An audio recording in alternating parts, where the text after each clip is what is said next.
നിർണായകമായ വിവരം പുറത്തുവരികയാണ്. നേരത്തെ ഗുരുതരാവസ്ഥയിൽ ചികിത്സയിലുണ്ട് എന്ന് പറഞ്ഞിരുന്ന മസൂദ് അസറിന്റെ സഹോദരൻ കൊല്ലപ്പെട്ടിരിക്കുന്നു എന്ന ഏറ്റവും പുതിയ അപ്ഡേറ്റ് ആണ് വരുന്നത്. കൊടും ഭീകരൻ അബ്ദുൾ റൌഫ് അസർ, അത് മൗലാന മസൂദ് അസറിന്റെ ജെയ്ഷെ മുഹമ്മദിന്റെ ഡെപ്യൂട്ടി ചീഫാണ് കൊല്ലപ്പെട്ടിരിക്കുന്നത്.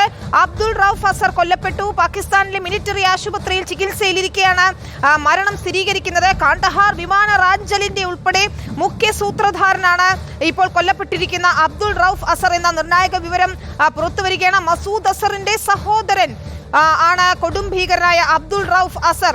ഗുരുതരമായി പരിക്കേറ്റ്, അതായത് ഇന്നലെ ഓപ്പറേഷൻ സിന്ദൂറിൽ ഗുരുതരമായി പരിക്കേറ്റ് ചികിത്സയായിരുന്നു. അതായത് ഓപ്പറേഷൻ സിന്ദൂറിന്റെ ലക്ഷ്യം അത് കൊടും ഭീകരരെ തകർക്കുക എന്നതായിരുന്നു.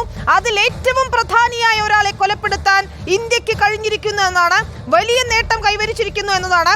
ജെയ്ഷെ മുഹമ്മദിന്റെ ഡെപ്യൂട്ടി ചീഫിനെ തന്നെ കൊലപ്പെടുത്താൻ ഓപ്പറേഷൻ സിന്ദൂറിലൂടെ സൈന്യത്തിന് കഴിഞ്ഞിരിക്കുന്നു എന്നതാണ് ഓപ്പറേഷൻ സിന്ദൂരിന്റെ ഏറ്റവും വലിയ നേട്ടം. 100 ഭീകരരെ കൊലപ്പെടുത്തുക എന്നതിനപ്പുറം ഇന്ത്യയിൽ നടത്തുന്ന പ്രധാനപ്പെട്ട ഭീകരാക്രമണങ്ങളുടെയൊക്കെ പ്രധാന ആസൂത്രകരിൽ ഒരാളെ നിലംപരിശാക്കാൻ, കൊലപ്പെടുത്താൻ കഴിഞ്ഞിരിക്കുന്നു എന്നുള്ളതാണ്. ജെയ്ഷെ മുഹമ്മദിന്റെ ഓപ്പറേഷണൽ ഹെഡ്, അതായത് കില്ലിംഗ് സ്ക്വാഡിന്റെ തലവനെയാണ് ഇപ്പോൾ കൊലപ്പെടുത്തിയിരിക്കുന്നത്. ജെയ്ഷെ മുഹമ്മദിന്റെ ഡെപ്യൂട്ടി ചീഫ്, അതായത് സുപ്രീം കമാൻഡർ, ജെയ്ഷെ മുഹമ്മദിന്റെ സ്ഥാപകനായിട്ടുള്ള മസൂദ് അസറിന്റെ സഹോദരനെ തന്നെ വകവരുത്താൻ കഴിഞ്ഞിരിക്കുന്നു എന്നാണ്. ഇതിലും വലിയൊരു തിരിച്ചടി ഭീകരർക്ക് നൽകാനില്ല. കൊടും ഭീകരനായിട്ടുള്ള അബ്ദുൾ റൌഫ് അസർ, ഏറ്റവും പ്രധാനം അത് തന്നെയാണ്. ഇന്നലെ ജെയ്ഷെ മുഹമ്മദിന്റെ സ്ഥാപകനായിട്ടുള്ള മസൂദ് അസർ തന്നെ തന്റെ സഹോദരിയും ഭർത്താവും ഉൾപ്പെടെ 10 ബന്ധുക്കൾ കൊല്ലപ്പെട്ടു, 4 അനുയായികൾ കൊല്ലപ്പെട്ടു എന്ന് മസൂദ് അസർ തന്നെ പുറത്തുവിട്ട വിവരങ്ങളുണ്ട്. ഇപ്പോഴത്തെ ഏറ്റവും നിർണായകമായ ഒരു വിവരം കൂടി പുറത്തു വരുന്നു. മസൂദ് അസറിന്റെ സഹോദരനാണ് ഇപ്പോൾ കൊല്ലപ്പെട്ടിരിക്കുന്നത്. ജെയ്ഷെ മുഹമ്മദിന്റെ ഓപ്പറേഷണൽ ഹെഡ്. നമുക്കറിയാവുന്നതുപോലെ മസൂദ് അസർ ഇന്ത്യയിൽ തടവിലായിരുന്ന സമയത്ത് 1999 ഇന്ത്യൻ എയർലൈൻസിന്റെ വിമാനം തട്ടിക്കൊണ്ടുപോയി ബന്ദികളാക്കി രാജ്യത്തെ മുൾമുനയിൽ നിർത്തി മോചിപ്പിച്ചെടുത്തതാണ് മസൂദ് അസറിനെ. അതിന്റെ മുഖ്യ സൂത്രധാരനായ മസൂദ് അസറിന്റെ സഹോദരൻ അബ്ദുൾ റൌഫ് അസറാണ് കൊല്ലപ്പെട്ടിരിക്കുന്നത്. അന്നത്തെ ബന്ദി നാടകം, കാണ്ഡഹാർ വിമാന റാഞ്ചലൊക്കെ തന്നെയും നമുക്ക് ഓർമ്മയുണ്ടാകും.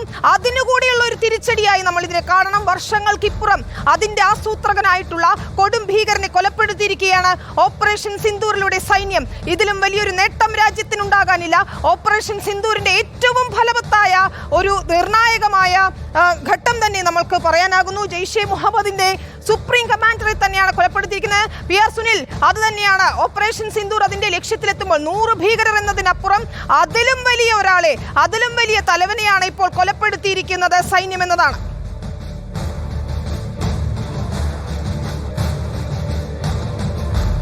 തീർച്ചയായും വലിയ വിജയം തന്നെയാണ് ഓപ്പറേഷൻ സിന്ദൂർ എന്ന കാര്യത്തിൽ യാതൊരു സംശയവുമില്ല. പ്രധാനപ്പെട്ട ഭീകരരൊക്കെയാണ് ഈ ഒരു ആക്രമണത്തിൽ കൊല്ലപ്പെട്ടിരിക്കുന്നത്. മസൂദ് അസർ എന്നത് നമുക്കറിയാം ഇന്ത്യയുടെ എന്നത്തെയും ഹിറ്റ് ലിസ്റ്റിലുള്ള ഒരു കൊടും ഭീകരൻ തന്നെയാണ്. ആഗോള ഭീകരരുടെ പട്ടികയിൽ പ്രധാനിയായ മസൂദ് അസറിനെ പിടികിട്ടാനായി ഇന്ത്യ ഒരുപാട് ശ്രമങ്ങൾ നടത്തിയതാണ്. വിനീത ചൂണ്ടിക്കാണിച്ചതുപോലെ തന്നെ മസൂദ് അസറിനെ ഇന്ത്യയിലെ തീഹാർ ജയിലിൽ നിന്ന് മോചിപ്പിച്ച് കൊണ്ടുപോകാനുള്ള അന്നത്തെ പ്രധാനപ്പെട്ട തീരുമാനം ഉണ്ടായത് തീർച്ചയായും അന്ന് എയർ ഇന്ത്യ വിമാനം റാഞ്ചി അഫ്ഗാനിസ്ഥാനിലെ കാണ്ഡഹാറിൽ ഇറക്കി നടത്തിയ നാടകം തന്നെയായിരുന്നു. ഏതായാലും ഭീകരർ അന്ന് വിമാനത്തിലെ യാത്രക്കാരെയെല്ലാം ബന്ദികളാക്കി വെച്ച് ഇന്ത്യയെ മുൾമുനയിൽ നിർത്തിയ നിമിഷങ്ങളായിരുന്നു. അന്ന് വാജ്പേയി സർക്കാരിൻ്റെ കാലത്ത് അന്ന് ഈ യാത്രക്കാരെ രക്ഷിക്കാനായി 3 ഭീകരരെയാണ് രാജ്യത്തിന് വിട്ടുകൊടുക്കേണ്ടി വന്നത്. അതിൽ പ്രധാനിയായിരുന്നു മസൂദ് അസർ. അപ്പോൾ ആ ഒരു ആക്രമണത്തിന്, ആ ഒരു നീക്കത്തിന് നേതൃത്വം നൽകിയ മസൂദ് അസറിൻ്റെ സഹോദരനായ അബ്ദുൾ റൌഫ് അസർ ഇപ്പോൾ കൊല്ലപ്പെട്ടു എന്ന വാർത്ത തീർച്ചയായും ഇന്ത്യയുടെ ഈ ഒരു ആക്രമണ ലക്ഷ്യത്തിലെ വലിയ വിജയമാണ് എന്ന കാര്യത്തിൽ യാതൊരു സംശയവുമില്ല. അങ്ങനെ ജെയ്ഷെ മുഹമ്മദിൻ്റെ, ലഷ്കർ-എ തയ്ബയുടെ,